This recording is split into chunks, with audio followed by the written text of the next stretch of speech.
Egg masala ఎలా చేయాలో చూసేద్దామా? దానికోసం ముందుగా ఒక మిక్సర్ జార్ తీసుకోవాలండి. అందులో ఒక పెద్ద సైజు ఆనియన్ వేసుకోవాలి.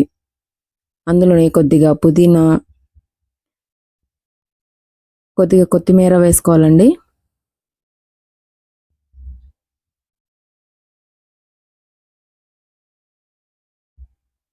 అలాగే ఒక 8 జీడిపప్పులు వేసుకోవాలి.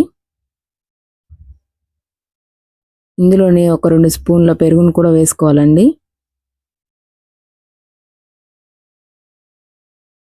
దీన్నంతా మంచిగా మిక్స్ చేసుకొని పేస్ట్ చేసి పక్కన పెట్టుకోవాలండి. గుడ్లు ఉడకబెట్టుకొని వాటిని ఒక ఎగ్ని 2 పీసెస్ కట్ చేసి పక్కన పెట్టుకోవాలండి. ఒక ప్యాన్ పెట్టుకొని అందులో కొద్దిగా పసుపు, ఉప్పు, కారం వేసుకోవాలండి.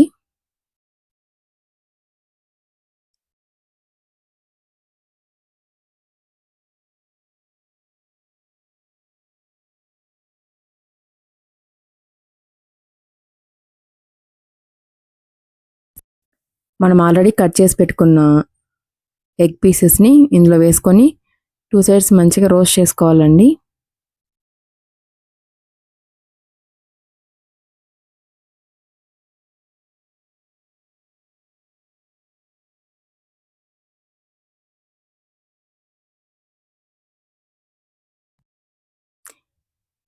ఇంకొక కడాయి తీసుకోవాలండి. అందులో ఒక 3 స్పూన్లు ఆయిల్ వేసుకోవాలండి. దీనికి కొద్దిగా ఆయిల్ ఎక్కువ పడుతుంది. జీలకర్ర వేసుకోవాలి కొద్దిగా. అలాగే ఒక ఆనియన్ని చాప్ చేసుకొని ఇందులో వేసుకోవాలండి. ఆనియన్స్ కొద్దిగా మగ్గిన తర్వాత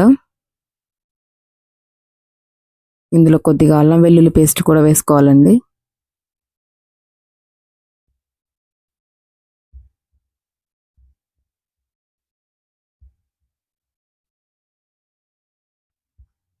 అల్లం వెల్లుల్లి పేస్ట్ వేగిన తర్వాత ఇందులో మనం ఒక టమాటాని చిన్న ముక్కలుగా కట్ చేసుకొని ఇందులో వేసుకోవాలండి. టమాటా సాఫ్ట్ అయిన తర్వాత ఇందులో కొద్దిగా పసుపు, ఉప్పు, తగినంత కారం వేసుకోవాలండి.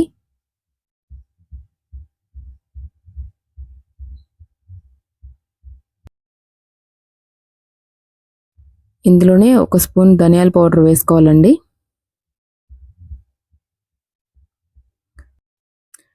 దీన్ని మంచిగా కలిపేసుకొని ఒక 2 నిమిషాలు కుక్ చేసుకోవాలండి.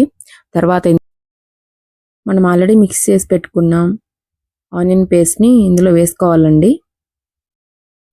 దీన్ని మంచిగా మిక్స్ చేసుకొని మరొక 2 మినిట్స్ మగ్గనివ్వాలండి.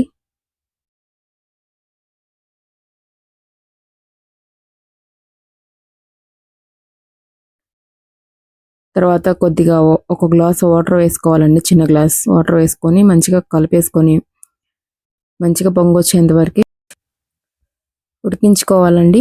ఇందులో మనం ఆల్రెడీ రెడీ చేసి పెట్టుకున్న ఎగ్ పీసెస్ని వేసుకోవాలండి. ఇంకొక 2 మినిట్స్ మంచిగా దీన్ని బాయిల్ చేసుకోవాలి.